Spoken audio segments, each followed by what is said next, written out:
της μνήμης. Στην ομίχλη του χρόνου, δύο αδέλφια πλέουν στα αφρισμένα κύματα και στα γαλάζια βάθρα. Το ένα κοιμάται, το άλλο ανασέρει. Το όνομά τους Κατσόνης Παπανικολής. Καρδιές σιδερένιες, γεννημένες να αντιστέκονται, να αφανίζουν τον εχθρό. Ο Κατσόνης κοιμάται στα βαθιά, μα η καρδιά του που δεν έσκυψε ποτέ στο φόβο, χτυπά με τις προπέλες του χρόνου. Τότε, στις 17 του Σεπτέμβρη του 1943, στην ερημιά της Κιάθου έπεσε στην παγίδα και το γερμανικό ανθιποβρυχιακό το κυνήγησε. Με βόμβες βυθού το πλήγωσε θανάσιμα. Δεν παραδόθηκε. Ανέβηκε στον αφρό, κοίταξε τον εχθρό κατάματα και επέλεξε να πολεμήσει μέχρι σε σκάτω. Με το Λάσκο κυβερνήτη έδωσε άνηση μάχη και ο εμβολισμός του το χώρισε στα δυο. 32 πλήγηκαν με το σκαρί, 16 πιάστηκαν αιχμάλου. Και αυτό έμεινε εκεί, στον βυθό, στη σιωπή. Θαλασσινή αιώνια σφραγίδα στην ιστορία της πατρίδας. Ο αδελφός του, ο Παπανικολής, σώθηκε, δεν βυθίστηκε. Κοιμάται αυτός πάνω στη στεριά, στον αέρα. Όχι πια κυνηγός, αλλά έμβλημα σε ένα μουσείο. Κουβαλάει και αυτό στο βαρύ φορτίο της ιστορίας και ο σκελετός του προσκαλεί τους βιαστικούς επισκέπτες να μάθουν, να θαυμάσουν. Και μερικές φορές τις νύχτες ακούγονται τριγμοί από το σκαρί. Είχε ατσάλινη, σαν να μην αντέχει να σηκώνει τόσες ηρωικές πράξεις, τόσες αναμνήσεις.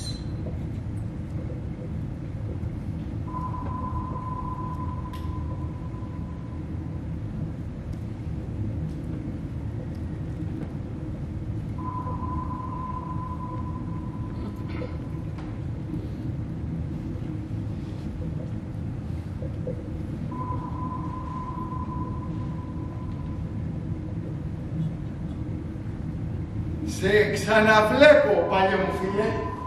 Πόσα χρόνια πέρασαν. Πόσα, 60-70. Κι όμως η παρουσία σου ίδια. Σιωπηλή. Αγέροχη. Όπως τότε στις αποστολές μας. Γύρισες, κυβερνήτα μου. Πέρασε καιρός.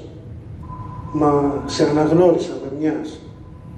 Το βήμα σου, το βλέμμα σου, δεν άλλαξες. Ο χρόνος δεν σε άλλαξε. Η φωνή σου ίδια. Σου μιλώ πάλι, όπως τότε, στις περιπολίες. Ήμουν νέος τότε και σε ένα σιδερένιο θηρίο. Γερασμένο, αλλά πάντα έτοιμο για μας. Μα πιο πολύ ήσουν αδερφός, συνοδοιπόρος. Πόσα περάσαμε μαζί, από το Μαλδέα ως την Κρήτη. Θυμάσαι τις νύχτες που οι προπέλες μου αναστέναζαν και εσύ έδινες τη διαταγή με ψήφιρο.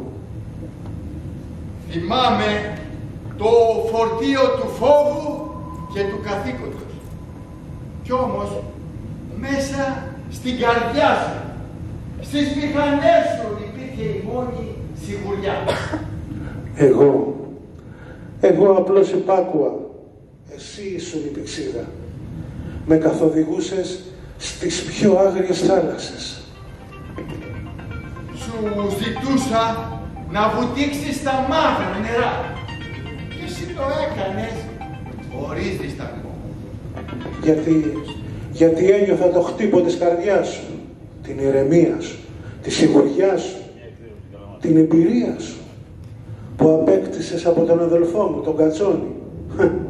Νομίζεις ότι δεν τα γνώριζα όλα αυτά όταν ήρθες σε μένα? Εσύ με πήγες. Εκεί που δεν έφτανε άλλος, θυμάσαι, τον Ιούνιο του 42, τις 3 ημέρες 6 ιστιοφόρα. Η θάλασσα έβραζε από εχθρικά σκάφη και εσύ έσκυσες τα νερά σαν ελφίνι. Τότε ήταν που βυθίσαμε και το Αγία Εκατερίνη, το Ευαγγελίστρια και τόσα άλλα μικρά σκάφη που μετέφεραν πολεμικό υλικό στους Ιταλούς και στους Γερμανούς, σε Δωδεκάνησα και Κυκλάδες. Εσύ έδινες τις εντολές με τη βεβαιότητα της γνώσης και της εμπειρίας που είχες. Θυμάσαι, καπετάνιε μου? Θυμάμαι. Και μετά στην Κρήτη πόσες ψυχές παραδώσαμε στεριά. Βρετανοί, Νεοζηλανδοί κομμάντος, Έλληνες από ποτέ. Και πόσες φορές κάναμε κράτη τις μηχανές να μην προδοθούμε. Πόσες φορές καθίσαμε στο βυθό κάτω από τη μύτη των Γερμανών με τα κύματα της θάλασσας να μας προστατεύουν. Ο φόβος μη μας εντοπίσουν. Οι καρδιές μας που χτυπούσαν σαν ένας μηχανισμός. Και εσύ στο πόστο σου, ατάραχος, σαν βράχος. Τα θυμάμαι. Μέχρι το 43 έπλαινε στο Αιγαίο μεταφέροντας ομάδες από ποτέ Ελλήνων και Βρετανών που επιχειρούσαν στη Σάμο, τη Λέρο, την Κάλυμνο και τις Κυκλάδες. Μεταφέραμε πολεμιστές τότε για μυστικές αποστολές.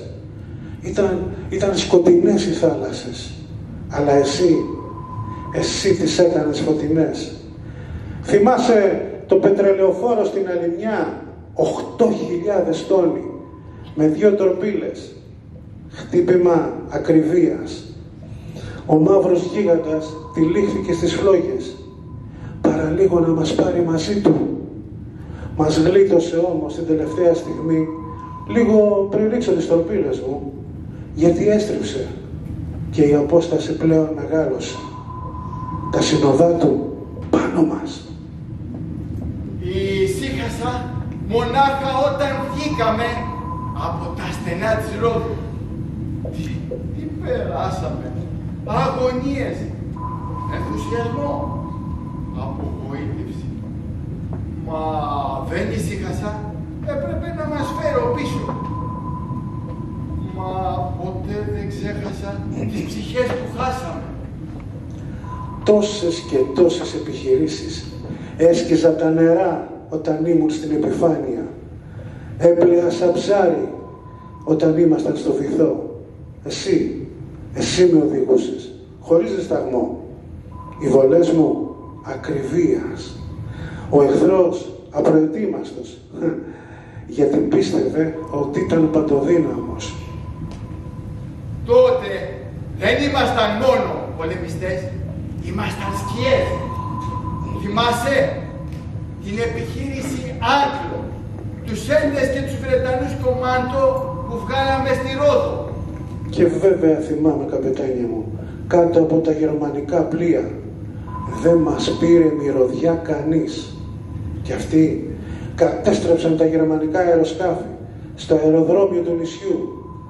Τι αγωνίες περάσαμε. Συντροφέ, εάν με ρωτήσουν ποιο είναι το μεγαλύτερο παράσημο, δεν θα πω για τις διακρίσεις, ούτε για τη δυσκολία ναυτικών δοκίμων. Θα πω ο Παπα-Νικολής. Γιατί εμένα αν με ρωτήσουν ποιος με καθοδήγησε στη δόξα, δεν θα πω το ναυαρχείο, θα πω ο κυβερνήτης μου, Μερικές φορές ένιωθα πως ήσουν ζωντανός, σαν να μου απαντούσε, χωρίς λέξεις, σαν τώρα. Μα και τώρα σου απαντώ, γιατί η ψυχή που με οδήγησε τόσες φορές στη δόξα δεν ξεχνιέται, δεν πεθαίνει. Να μπορούσα να σε κυβερνήσω ξανά, έστω για μια κατάδυση ακόμη.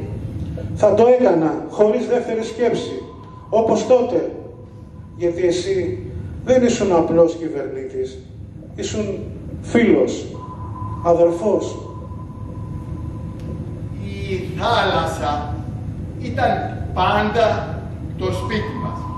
Και τώρα πια και η ανάμνησή μας. Εσύ, εγώ, ένα. Εγώ υπάρχω γιατί υπάρχεις εσύ, καπετάνι μου. Και θα σε περιμένω. Εκεί στα βαθιά. Εκεί που σταματάει ο χρόνος.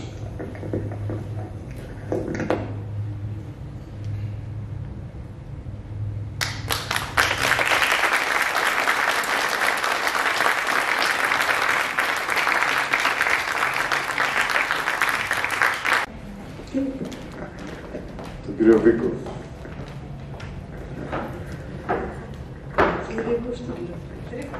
Κύριε Τρίκ, είστε ανεπανάληπτος και σας αξίζει αυτό εις ανάμνηση του έργου κάνατε με πολλή επιτυχία και σκορπίσατε λίγη συγκίνηση σε όσους σας άκουσαν.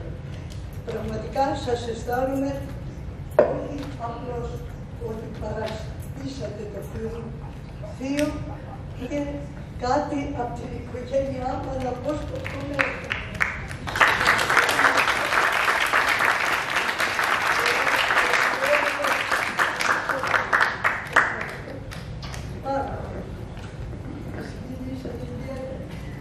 Το κύριο Βασίλειο, το Δημήτρη.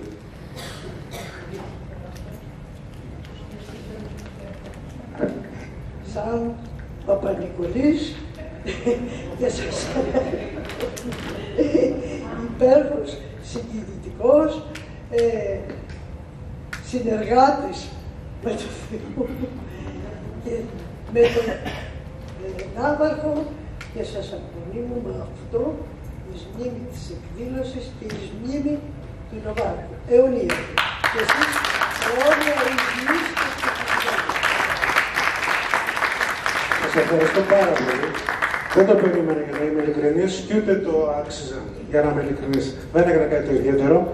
Απλά μου ζητήθηκε η βοήθειά μου και την έδωσα. Πάντως σας ευχαριστώ πάρα πολύ και να είστε καλά, κύριε. Τέλος, η κυρία Μπούκα έχει γράψει αυτό που είδαμε. Πραγματικά, εγώ δεν περίμενα να συναντήσω τέτοια ευχαριστή από όλους τους παράγοντες και ιδιαίτερα από εσάς οι οποίοι καθίσατε και γράψατε αυτό το ανεπανάληπτο, το οποίο δεν πρέπει να μείνει στην τοπική κοινωνία της Καλαμάτας. Αυτό πρέπει να δοθεί στην ΕΡΤ ή σε κάποιο μεγάλο κανάλι και κάθε χρόνο που απονείμουν και ρίχνουν ένα στεφάνι για τη δόξα του Παπα-Νικολή, να παίζεται αυτό, να μαθαίνει η νεότερη και να είναι περήφανο, γιατί όποιος χάρει την ιστορία του, χάρει την ταυτότητά του. Ευχαριστώ. Ευχαριστώ πάρα πολύ, αλλά να πω την αλήθεια ότι την ιδέα την είχε ο Γιάννης. Ο Γιάννης το σκέφτηκε, εγώ το πραγματοποίησα. Ευχαριστώ πολύ. Να είστε καλά. Ευχαριστώ.